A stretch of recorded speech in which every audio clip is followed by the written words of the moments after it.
Hello, good evening to you and yours. Great to see you. There's a little intro video. Kind of coming to you brand new, trying to switch it up, get a little intro going. I am very excited this evening. If for some reason you are, hi. If for some reason you are not yet following me on TikTok, I'm going to go ahead and just ask you to do that. You just go to TikTok, put in your information. China will know everything about you, but it's worth it because you have quicker access to my TikTok videos. I just made a TikTok video for the ages. I just made a TikTok video of me singing A Whole New World with some random fellow. Hello to everyone out there on YouTube, my dear Talmud, Daira channel. Charlie, good to see you guys tuning in from YouTube, by the way. But yeah, go ahead and just check me out on TikTok. I literally duetted with this guy. You can't really see him. I'll just kind of show you. Yeah, it's him and I singing A Whole New World together. It's pretty legendary, I would say. Pretty awesome. You see us singing together A Whole New World, like Aladdin style. So I think, yeah, it's a little shameless plug going on. The Real TikTok Rabbi. You will not regret it. Go check that out. Anyway, we have an exciting program for you tonight. We might be joined by my dear better half, hopefully. Maybe she'll tune in, join us. Yeah. Oh, thank you. Okay. But yeah, I guess, how's your week? I mean, anything before we begin? I hosted a hot cocoa party today. Oh, I love hot cocoa parties. Before anyone freaks out, it was for my kids. Don't worry, we're all in the same household. Oh. But it was quite special, actually. It was really encouragement to get everyone to put away their laundry. And that was the incentive. And once you saw someone else was putting away their laundry or done, then you're like, oh, I got to finish mine too. So I can be part of the party. And we had hot cocoa and cookies and all sat around the little table. Wow. Two other amazing feats. And then I'll share kind of my thought process behind sharing these ideas is that oh, okay, sorry. Okay, so two other things. So first was the hot cocoa party. Okay, that's number one. Number two, something else was, household hacks. Do you ever see these blogs with different like household hacks or things you could do or ways to organize from the dollar store or different ways to clean things, clean with a bottle of soda or baking soda or all these random different. Okay, so I happen to really like those, but I came up with a couple of my own tonight. It just kind of happened to be, right? Necessity breeds creativity. So we have this bookshelf, and we're changing around the shelves because the little one, I could just talk about these things for hours. I'll make it quick. The little one. So we're losing viewers rapidly. Really? So she takes the books off the shelves, and we can't have her taking the books off the shelves. So we're trying to move everything up. But what happens? We needed two more of those little things that you put in the bookshelf in the sides, and they hold up the shelf. We needed two more, and we had more. The problem was the ones that we had, they were too little. They just fell right out of the holes. Well, what are we going to do? Because we need to move the shelves because she can't be able to get to the books. So what I did was Hashem just like put this idea in my mind. It just like came to me, right? Like, kids, where's the tape? And I took the one that we had that was too small, and I wrapped tape around it and folded the end in and wrapped it and stuck it in, and it fit like a glove. That was the first thing. The second thing was also, thanks to the little one, if anyone ever has questions with baby proofing, you can just ask me. She was in, didn't you take a video of that? She was in the cabinet under the kitchen sink. That's a dreaded cabinet where people often keep household cleaners. Luckily, all we keep there is our dish soap and some mop cloths. Nothing too toxic. But the point was she's in there and she's pulling everything. I'm like, oh no, it's time. We got a baby proof. What are we going to do? So I took some ribbon or some string that we had and some buttons, and I made a loop of the string with the button, and then I put it through the handles and put the button through the loop, and voila, we now have 3 cabinets that are baby proofed. So the reason I think it's important to share this, though, is because it's as little and insignificant as these things might seem. It's so important. what's the phrase I'm looking for? It's so important that we celebrate the little things, right? We have so many little victories, so many good things that happen to us, or good ideas that pop in our mind, or positive interactions. And it's so easy to forget about them, and they get caught up in the bigger, more scary things of what's happening with the vaccine and corona. But we need to celebrate the little things. And that's really the important stuff that carries us through and can bring us so much joy in our lives. Oh, beautiful. That's lovely. Yes, thank you. Love the enthusiasm. That's great. Okay. It's nice. I've been with the kids all day, so I Get just some like to grown-up have time. some grown-up. Yeah. Amazing. So, yes, we have a very exciting topic for you tonight, something that we really enjoy speaking about.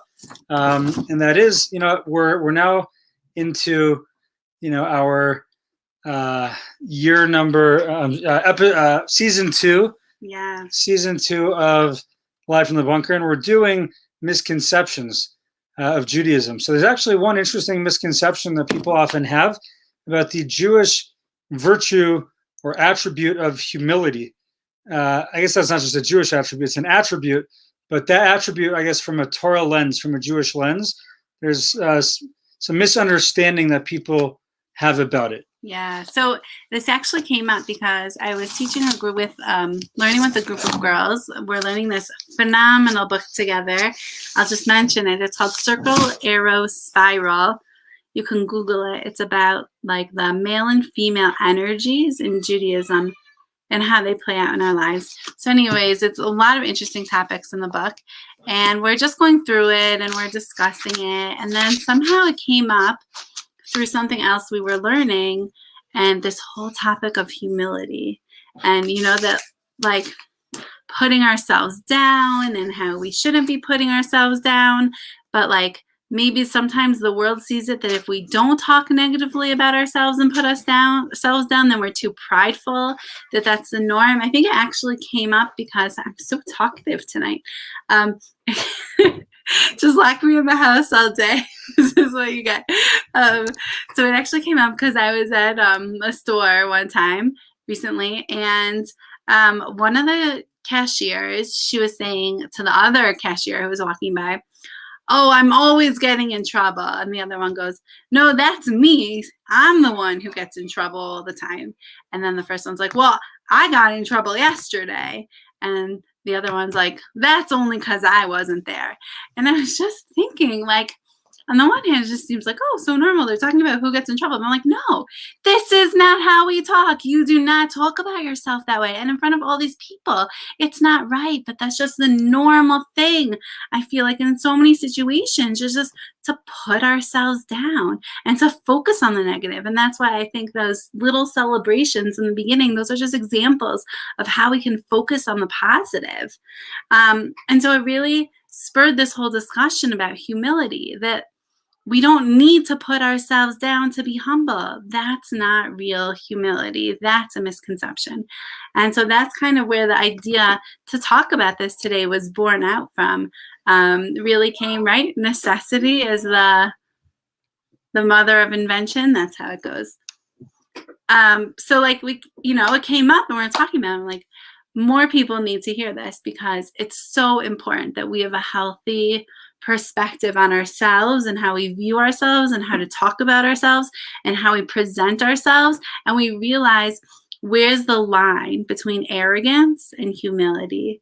And I think it's just all across our lives. It's just fundamental for success. Yeah, 100%. Couldn't say it any better myself. Yeah, that's beautiful. Beautiful. So yeah, as you're mentioning, there's this idea that to be humble, you have to be meek and you have to be stepped on and self-deprecating, and like that's real humility. But the reality is, from a Jewish lens, it's just simply not the case. The Torah tells us that Moshe Rabbeinu, Moses, our leader who brought us out of Egypt, who led us out of Egypt. We read about actually in this week's parsha as we cross the sea. So the Torah describes him as the most humble of men who ever lived. So if Moshe was the most humble of men who ever lived, right? It's interesting because you'd expect like a leader, someone who has to put his best foot forward, be very active. You wouldn't necessarily think as humility as the defining value there.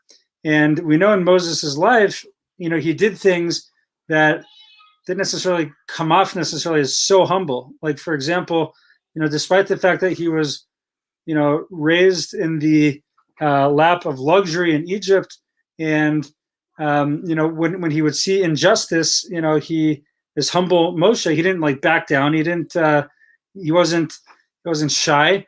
He put his best foot forward. He saw a Jewish person being assaulted, and he stepped to their defense. He defended them, and he went after him, and he killed the Egyptian.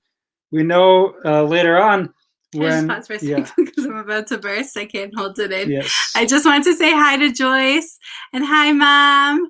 Thanks, guys, for joining us. It's so nice to have you here. I'm like smiling. I'm trying to hold it in while you're talking. It's all good. But it's so nice having you guys with us. Amazing. Yes. Okay. Welcome. So we also see that Moshe, he sees that these shepherdesses are getting, harassed by a well, and he doesn't tolerate that. This humble Moshe doesn't tolerate that. He goes and he defends them, and he steps up for them. So you see that, like, we wouldn't necessarily think, according to our definition of humility, as someone who would necessarily like go take the initiative like that. And yet that's who Moshe was. He took initiative, and yet he's described as the most humble of all men. So this is really a phenomenal idea that you can be humble and you can stand up for what's right, and you can use your gifts to your fullest, and you can be a leader. If those are your gifts, then then leadership is for you. And everyone has what tools they're meant to have to fulfill their purpose in their life. And for Moshe, it was to be a leader. And that absolutely, that's humility. That's not a contradiction in any way. 100%. Yeah. And the interesting thing also, I love this. This is one of my favorite passages in the Talmud. I just think it's like classic. Sorry, I'm just trying to fix my Instagram situation here. Over here. Yeah, you could try that. Okay. Anyway, so yes. So the Gemara tells us that when Rabbi Yehuda Hanasi died, humility ceased to exist. Which is interesting. To this, the great Rav Yosef responded. He said, "Wait a minute, that's not true. How could that be that humility ceased to exist? Because I'm still here. I love this. There's still me." Can we just like act this out so everyone can really understand what's going on? Okay, so you be the first one. I'll be the narrator, and you be Rav Yosef. Should we switch? Yeah, you be the narrator. Okay. So as the narrator would say, when Rabbi Yehuda Hanasi died, humility ceased to exist. That's not true. There's still me. I'm still humble. How can Rav Yosef say that he's so humble? Right. It kind of like, it goes against what we would expect, because it's a humble person doesn't go tell the world how humble he is. Right. You don't boast about your humility. You don't boast about your humility. Maybe. Or maybe not. Curious if anyone out there watching, you hundreds of people, some of you right now, some of you later, feel free to just type in the chat as you're watching this. How can that be? How can Rav Yosef claim to be humble when he's boasting about his humility? I like Charlie quoted in sync. Oh, it's gonna be me. Uh-huh. Yeah. Okay, good. I like that. It's gonna be me. Yes, in sync. How can that be? Okay, so feel free to post in the chat. How can it be that someone humble kind of boasts about how humble he is? Oh, Brad, welcome. Good to see you. It's a catch-22. Yes. Yeah. Love to see you a lot. Yeah. It's interesting how that possibly works. So I think part of the question is that maybe we're just not understanding what humility really actually is, right? So maybe we have to step back for a moment to define that. Can I just pause for another second? Joyce, it's so fun having you here because I'm sure we've like done this together. We've gone through this material numerous times, right? When we're learning about different character traits, it's just fun. This falls right in with what we were learning together. Yeah, beautiful. Yeah, amazing. Okay, so I think that's a good segue to try to understand what is the Jewish definition of humility, right? So this awesome guy named Alan Marinis. We need to get his bio, by the way. I want to go on Amazon. Google him. He's a really cool guy. Not right now. Okay. Maybe after after Live from the Bunker. Right. but Alan Marinis. No, you don't. We don't have his bio. What do you mean? He has a biography about his story. Oh, I'm saying we need to get that. I thought you meant the paragraph. I thought you were telling me that. Do you want to order it right now? I'm like, well, let's just finish. I thought you wanted to read his biography. No. We don't have his biography yet. Okay. Really cool guy. He traveled to India to try to spiritually search for stuff.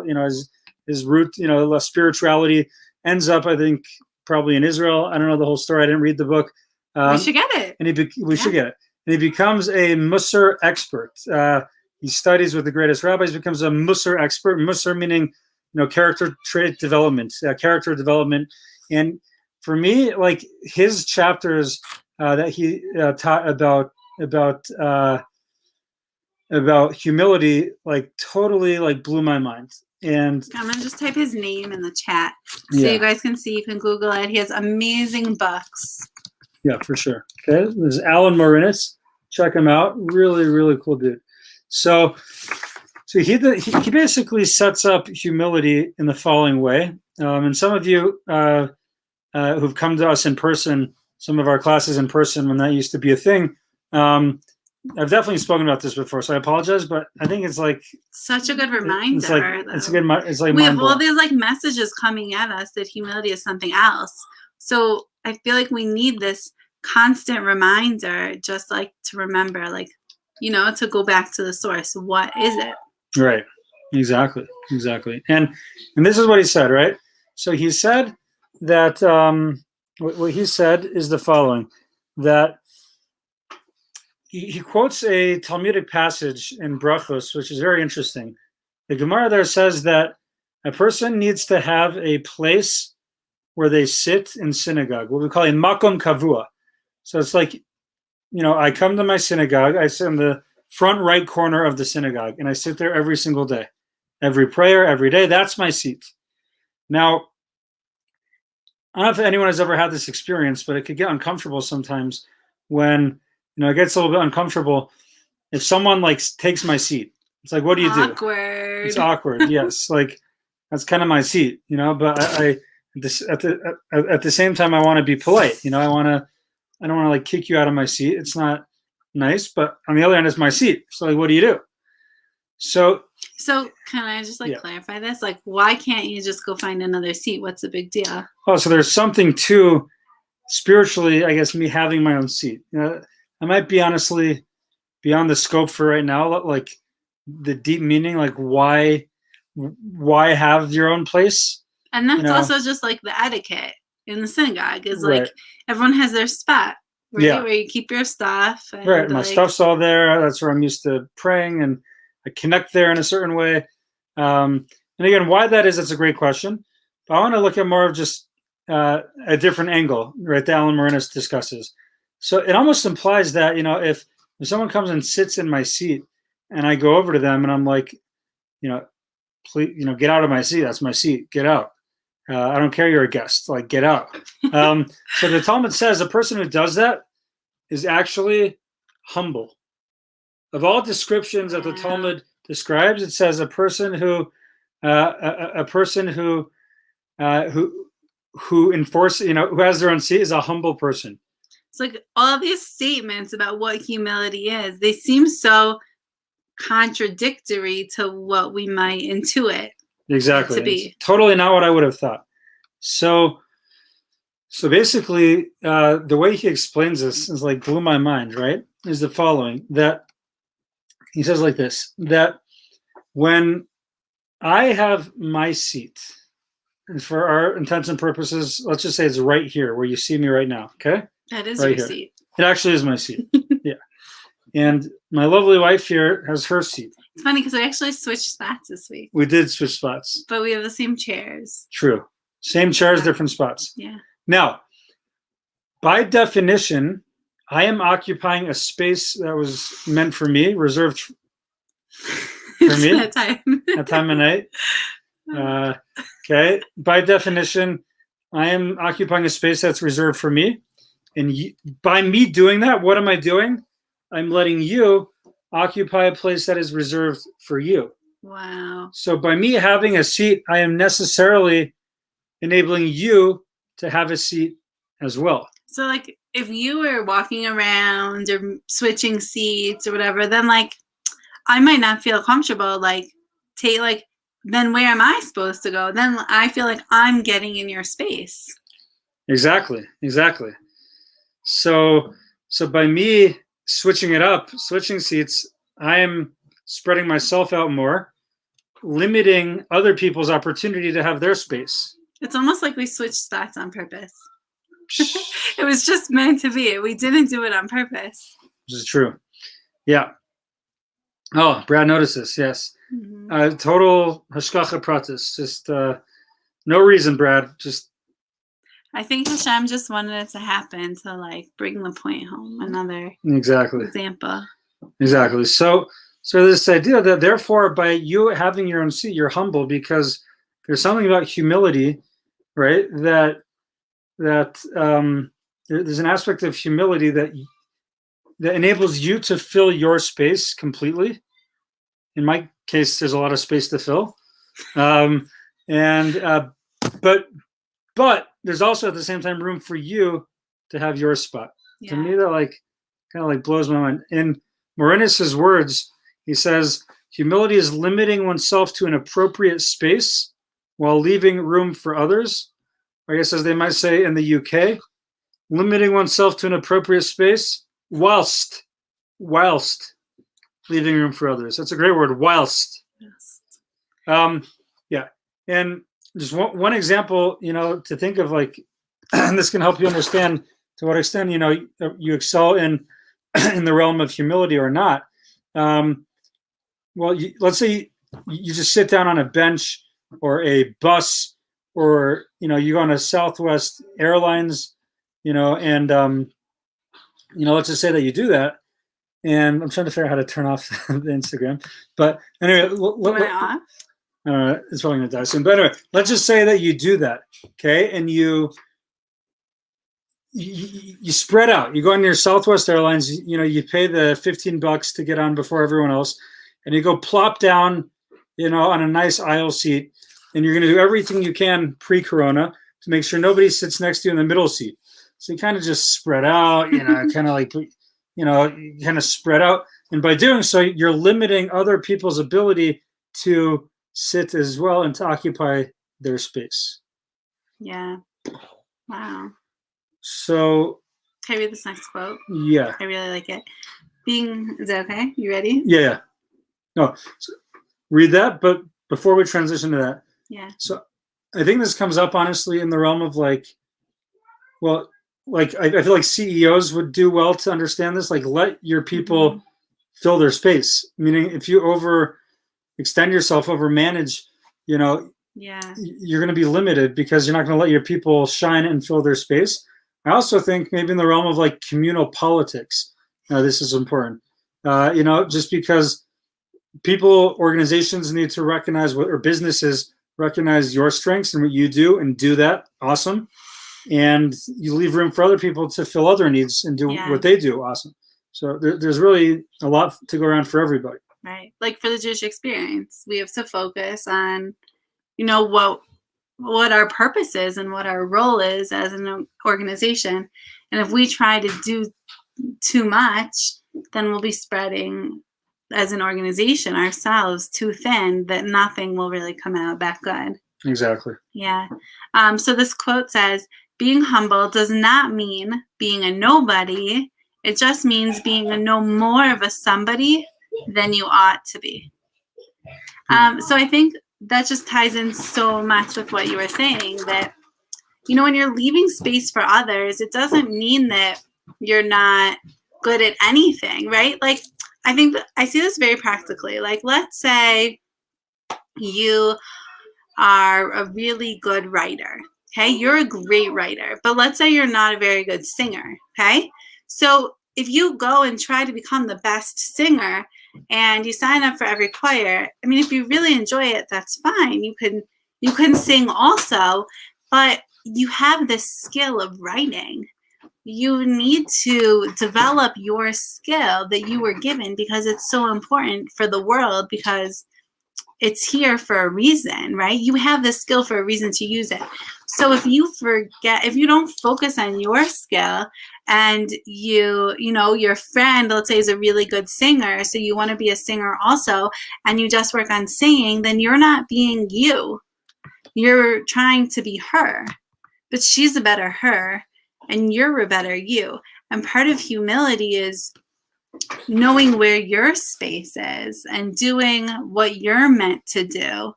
And right, like not sitting in everyone else's spot, because you're going to occupy your space. And then when your friend comes in who's a great singer and you're a writer and you say, oh, actually, you know what? We need a singer for this and that. Then you have your friend and you're inviting her to occupy her space. So there's room for everybody. And it's really a beautiful thing when we can acknowledge with humility what we're good at, right? What our strengths are and what our weaknesses are. Because when we can do that, then we can therefore come to acknowledge the strengths and weaknesses of others.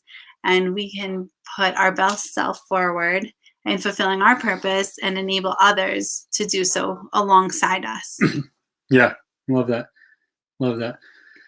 And I think, you know, just to segue a little bit, like we'll probably actually let y'all out a little bit early tonight, earlier than usual even. So, but the next topic, I think, you know, along the same lines. So what we've done so far is we've advanced this idea of a definition of humility in a sense of understanding that you have your rightful space to fill, and fill that the best you possibly can. So it could be a big seat, you know, it could be a big job you have, and do that. And by definition, you leave room for others to do their thing. So that's kind of part one. I had one more dimension to that. And I'm really just going to touch upon it because there's so much more. There's a much bigger concept. But just to introduce that such a thing exists, and that if it interests you, you know, let's learn more about it. But there's this very Kabbalistic concept called Tzimtzum. And right, when we occupy our own space and leave room for others, you know, that's one way that we're humble. But God exercises the same, uses the same trait, right? We're emulating God when we do this. How? Because, and this is very Kabbalistic, and now, you know, getting into like, you know, what is God and where is he? But God is everywhere. We're all like, God fills the space. But according to this Kabbalistic concept of Tzimtzum, is God actually, in some way, however we can understand it, pulls God's self back, right, to make room for us to exist. So within that, there's a piece of God within us, but God's pulling himself back to give us free will and to give us a sense of being that can be confused as being separate from him. And, you know, this whole world and everything that exists as we see it is like this same idea of God occupying a certain space so that he can allow us to shine and do good, so that he can continue to give to us. Yeah, it's a big, deep idea. I love that. By definition, for us to be able to exist in this world alongside infinite God, right, there's necessary this like retraction, you know, contraction of God, so to speak. So he I guess humbled himself in that way to make room for us, which is awesome. Very cool. Okay, so I think, you know, the next part of this is, I think we like to just get practical, really. Yeah. How do we do this? You know, for some people, and I'm kind of looking, we have 3 screens and I'm looking at him. some people are just blessed with extraordinary, exceedingly good looks. Just to be honest. It never gets old. Yeah. And how do I stay humble? Matter of fact, remember we're talking about the Talmudic passage about the Nazir? You want to remember that? Should I? Oh gosh, I was listening to it, and then the kids came in with something. So basically, the story goes that in the Gemara in Nazir, there's a very exceptionally good-looking man, and he noticed himself, his reflection, I think, in like a stream or a well, and he was like so appreciating his beauty. He actually humbled himself, and he's like, you know what? I guess I was too overly absorbed in the material and my own beauty. I'm going to go ahead and become a Nazir. I'm going to grow everything out and, remove the focus on that beauty. But I guess the point is, like, how do we do this? Like, I am, of course, kind of joking, when I'm kind of going a little bit over the top, about my exceptional looks. But, so I am a little bit joking. But let's say someone is great at something. Someone is truly great looking, or a great piano player, pianist, a great vocalist, a great singer, a great dresser, a great interior designer. Great at making Indian lentil stew. Yeah, like you did tonight. Yeah, that was amazing. I had two bowls. Could go for another 3. They're a great cook, a great chef. Everyone has strengths. Everyone is really good at stuff. So where does humility fit into that? How do I be humble about certain God-given gifts? I'm really good at TikToking, for example. How do I stay humble about that? How do you have those like 2 ideas in your head? Like, I'm good at this. I'm really good at this. I excel at something. And I'm also humble. And I'm also humble, right? How do they fit together? Yes. So Marinus, and I remember Rabbi Schaefer discusses this in his class as well. A very powerful tool we can utilize to work on this is to kind of ask ourselves, where did this come from? How much of a role did I have in these gifts? Now, it's important to point out that a lot of times we're given, natural inclinations or abilities, and we work our brains out to cultivate those talents. Yeah. Someone has a good voice, maybe they get voice lessons. Someone, smart, that's a good example. I don't know. People are blessed with kind of natural, good looks, and they go extra hard to go to the gym and take care of themselves. Or let's say someone's a phenomenal doctor, and they worked very hard for many years to get to that place. Right. Yeah. I mean, they stayed up nights studying for tests, overnight shifts. Like, they worked they worked so hard, so we're not, I guess, denying that they should, feel proud of themselves, 100%. But as Alan Murness describes, at the end of the day, kind of where does it come from? And he says that the true unav, the true humble person, they acknowledge that his or her gifts and accomplishments, they acknowledge them, yet they don't take credit for them. Right? They don't take the bulk of the credit for them. True, they worked hard to cultivate these skills and talents, but at the end of the day, the true humble person, right? They don't. I want to jump ahead. This is one of my favorite digressions, no matter what I'm teaching. This is one of my favorite things to talk about. Is that okay? Are we going to get back to this, or to just? I guess we. I can wait. I can wait. So again, just to speak it out, like, the reality is, like, I have kind of cool, funky green eyes. I do. They have like lightning. They have like kind of like lightning bolts in them. It's kind of like zigzags in my eyes, and they're green. Like, it's cool. They're cool. It's why you married me, I would say, probably, to be honest. So I had nothing to do with that. I am overly grateful to Hashem that he gave me cool eyes, but I had nothing at all to do with that. My beautiful hair. I had nothing to do with that. I didn't. Now, yes, I treat it with your conditioner and shampoo. Use my conditioner.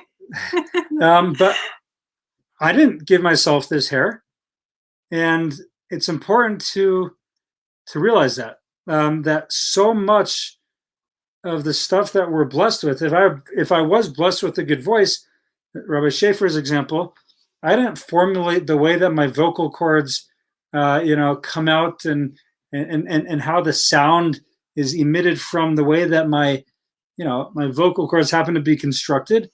I had nothing to do with that. So that's kind of a humbling thought. Mm-hmm. And what it does is it just cultivates gratitude. I'm just like grateful for all this stuff, but I appreciate the gift of it. If that makes sense. So how do we like figure out how this works though when it's something that we work really hard for, right? Like your eyes are great, but it's not like you put compresses on them every day of your life. Not that that would even make a difference to care for them, right? You do nothing out of the ordinary for them. But when someone does work really hard, let's say to become a doctor and is a good doctor, how do we like, right? How do we? Right. So, right. And Alan Murnis like addresses that, he does address that a little bit. And he talks about like, if you worked hard, like where did you get that work ethic, that natural work ethic, that drive, the brain synapses, and all that's going on. And like at some point, you have some raw goods that you put to use in a certain way because that you happen to have been, blessed to, Hi, Beth. You're gifted, certain things in biology. Let's say exactly. You're smart. Yeah. So to take it another step further, I think that I learned this from one of my teachers. She says this all the time, Rebbetzin Esther Bela Schwartz. She says, I just work here. And, she does a lot of amazing things. She runs a tzedakah fund who gives out money to people who need. She distributes groceries and paper goods to people who need. And she runs these organizations. And she says, how does she not take credit for those and become arrogant because of all the good that she does? And she says, I just work here, meaning like she was put here and part of her job on this earth is to do that. So if she didn't do it, she simply wouldn't be doing her job. So with each one of us, we're given these skills, right? Someone who's meant to be a doctor is given the skills to become a good doctor, but it's not because, and they're meant to work hard and to do good, but it's not just because they're great on their own right. All that was given to them because that's their purpose. And when they're working hard in medical school and when they're studying extra and going over things in their residency, it's not that they're great and they're brilliant because they're working so hard. It's that they're doing exactly what they're meant to be doing. And like, I just work here, like if I didn't do what I was meant to do, like that would be so sad. Like I wouldn't be doing my job, but because I am doing what I do, I shouldn't feel like, oh, I'm so great because look at all that I'm doing. I should feel like, thank God I'm able to do my job. And we just see it not as like a pride thing, but a responsibility. Right. And actually, I have no idea if this fits, but the way you were talking reminded me of the most epic line maybe of all time. I'm just here so I don't get fined. I don't know if that's your point, but as you're saying, I just work here reminded me of the legendary beast mode Marshawn Lynch Super Bowl week saying, I'm just here so I don't get fined. I know you're talking about that. Was a great line. I remember. Yeah. Tell me about that. Sorry. But yeah, like what we're doing, it's so great and we should be happy about it. But at the end of the day, you're doing it because you have to be doing it. That's what, you have a choice, but like, that's what you're meant to be doing. So we're filling our responsibilities. Beautiful. Yes. Right? Like we just had garbage day today, okay? So a garbage man might think, I'm so awesome. We picked up garbage from 500 houses in under 2 hours. That's awesome. We did a great job picking up garbage. We got every piece. But like, that's his responsibility. Like, he's just supposed to do it, and not to not appreciate someone who runs the garbage truck. It's really important, but it's no different from each one of us.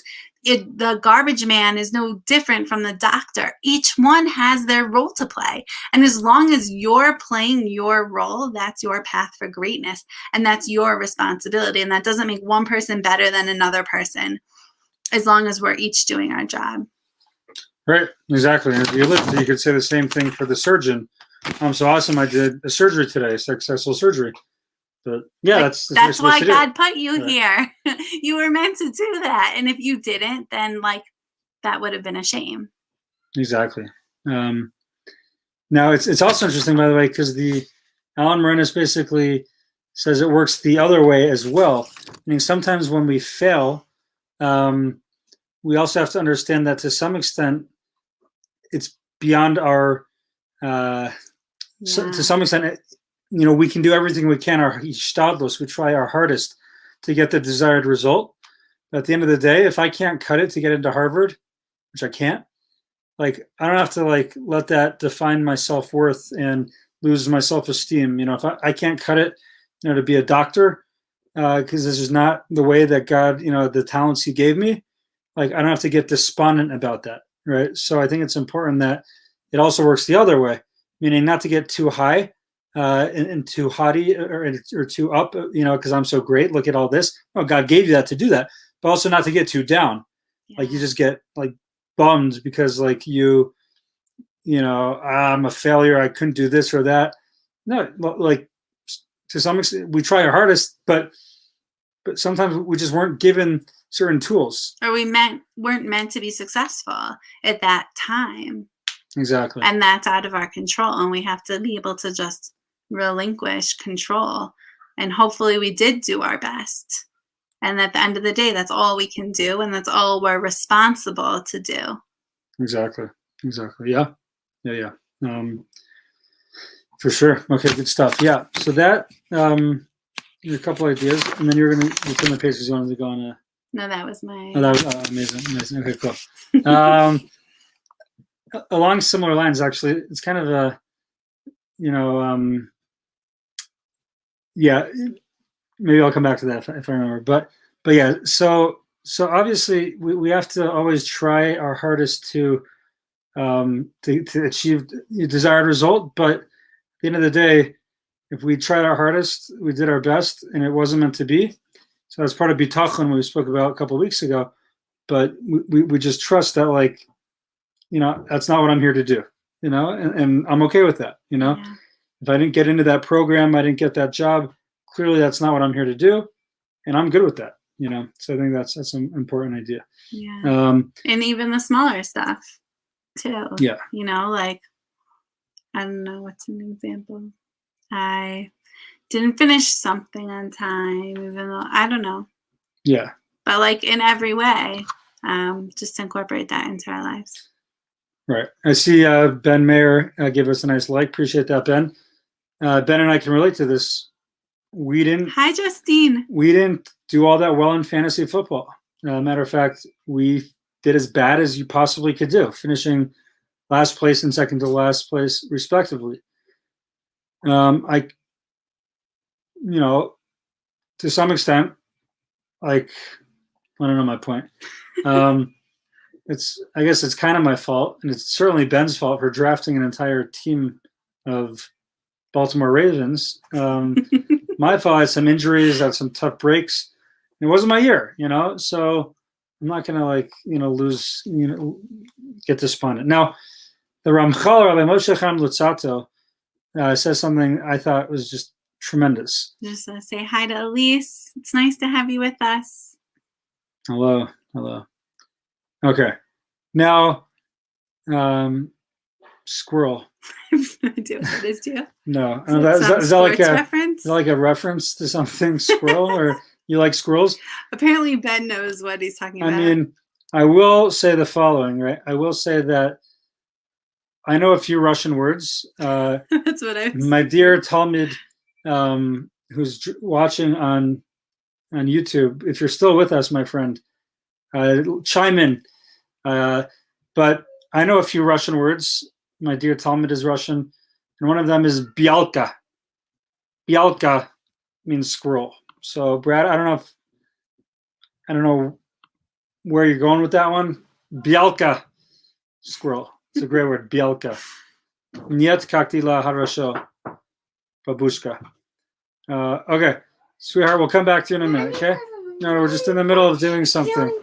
Okay, good night. Okay, see you later. Nighty night. Okay, sorry. So I'm just gonna. We're getting a little bit late here. We're doing a little early tonight. So, oh, he's with us. Yes, my dear Bielka. Good. Yes. Okay, he confirms. Okay, he's tuned in from Facebook, I guess. Yes. Oh, I love it.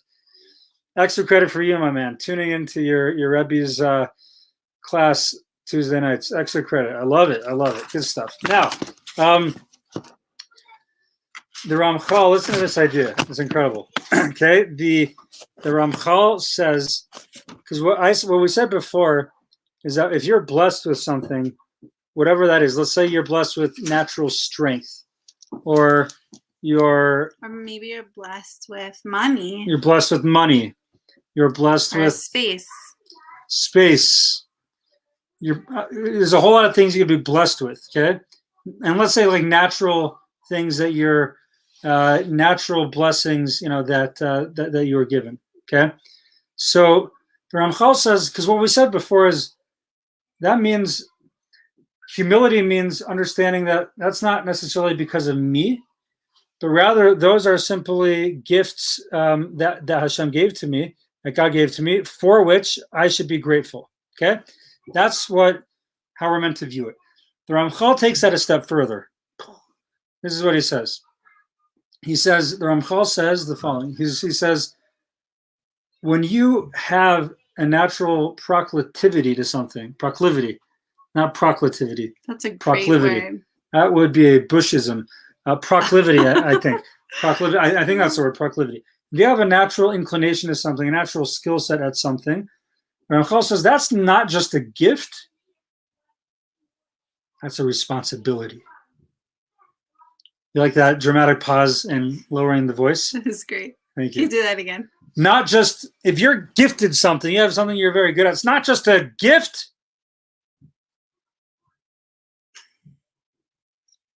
It's a responsibility. That's awesome, Yeah. Okay? So if you are blessed with money, you're blessed with strength, whatever it is that you're blessed with, you're responsible to use that gift. Are responsible to use that. Sorry, I couldn't hold back. Exactly. Yeah. That very well might be the purpose of your life, is to take that gift that God gave you, those natural skill set he gave you, that he didn't give to anyone else the same way he gave it to you, and to use that to fulfill your purpose. That reminds me of a story in Kids Speak. Kids Speak has great books. People Speak. I mean, they're great books. Anyways, by Chaim Walter. So there was a story about Shimon, who was really strong, and he used to use his strength in the wrong way. He was a bully, and he would hurt people. And then one day, I forgot what happened. I don't know. Maybe I'm telling the story wrong. But the point is, he learned to use his strength and to help people and to help kids who were in trouble or who were getting bullied or who needed help. And I mean, I feel like it's much simpler when you see it in someone else or when you see it in a child in such a simple example. You can really understand the idea maybe a little bit deeper, Yeah. That here's this kid, he was made really strong, and he's meant to use his strength to help his friends, not to hurt them. Right. And I think that, I'm reading a book now also about this Holocaust. It's about this guy actually grew up in America and Israel. His father was a Holocaust survivor, and he happened also to be very strong. Such a good book. And he took it like upon himself to see to it that he took care of the weaker folks. So it happened to be in Auschwitz. There was a Frenchman who walked in with his young son, and they were more wealthy. They came from higher class, and this guy grew up in Poland. He's like a strong, like Jewish guy from Poland, and he understood that they didn't have a chance on their own in Auschwitz. So he went ahead and he took it upon himself to take care of them, and he found a hiding place every day for this young child, because he knew if he went out to work in the fields, chopping down trees, whatever they were doing, he would die pretty quickly. So he took it upon himself to actually, take care of him, because he recognized he was cut out for this. He was given that natural strength that, he was given that natural strength. That ability. And it's his responsibility. And he took that responsibility. Yeah. And there's incredible stories. There were a few stories about it in this book. Number 2, Incredible 2, but Incredible 1, I'll take it. Incredible 1, there was, the whole book is about that. And so we're excited to go back and read the first one, and just to see more stories and more examples of, how he did this in such trying times. Sometimes it's really sad. It's really hard to read books about the Holocaust. So I actually thought I wasn't going to want to read the first one. But the way he talks about it in the second one, I realized that it's going to be so powerful and uplifting. Right. And the cool thing about this particular story is that I forgot, let's say the French guy's name was like Schwartz. So the survivor, one time his son was going on a trip to Paris, and he said, do me a favor, go to the Jewish neighborhood, find the fancy, suit store where they sell all the Versace, that's a real thing. Yeah. Okay. The nicest suits. Go there and tell them that, Yudo Wallace sent you and said hello. So his son went and he found the store, and he found this old Jew, this French Jew, in the suit store. It was very fancy. And he said that, basically what happened was that what ended up happening was he goes there, he tells them the whole story. And at the end, the Frenchman says, here's the, and you guys are touring here in Paris, right? He said, yeah. He said, okay, here's the keys to my store, my house, and my car. It's all yours, because your father is the reason that I'm here. He's the reason I'm alive.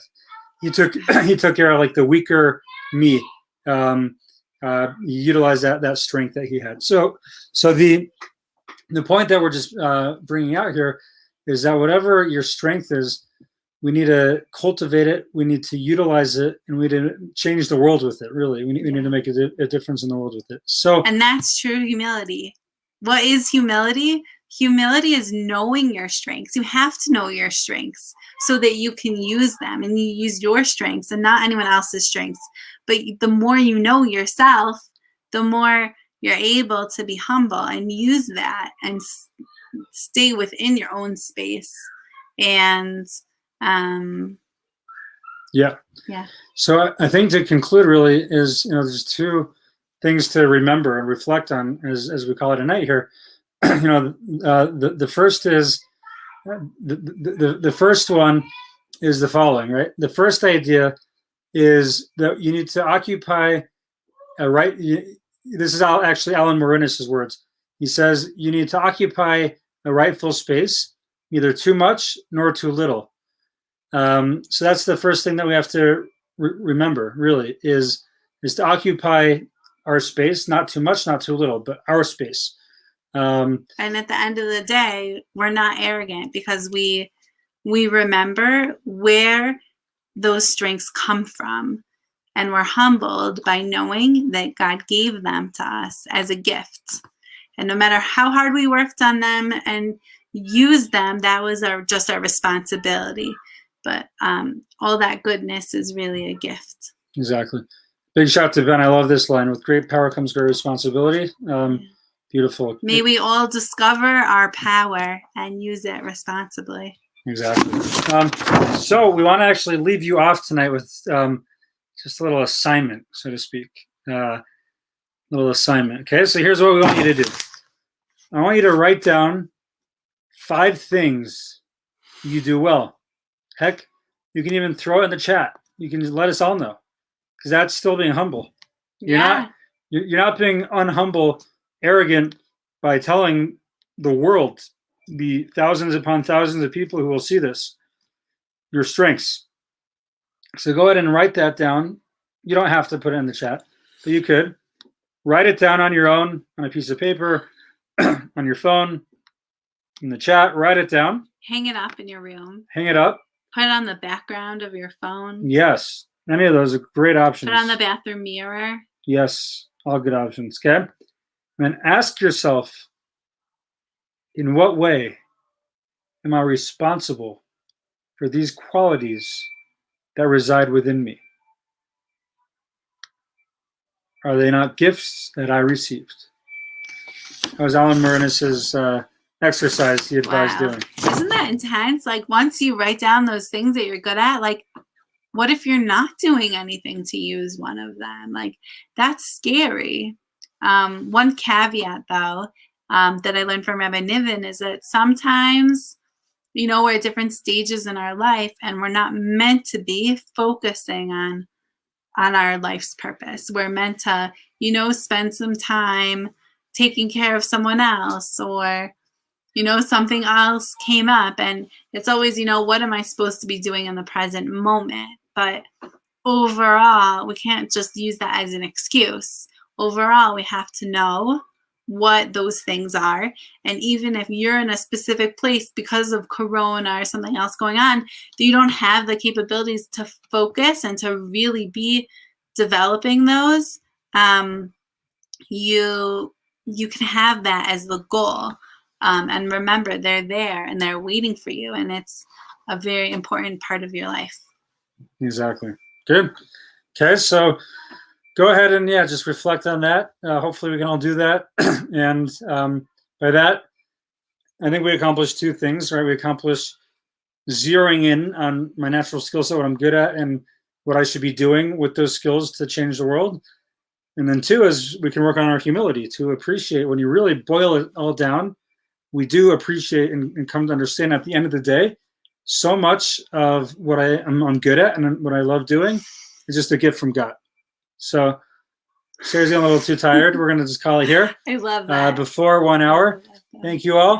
Have a lovely rest of your night. Thanks, guys. We will see you next time. Have a lovely, lovely evening. Take care. Good night. Good night.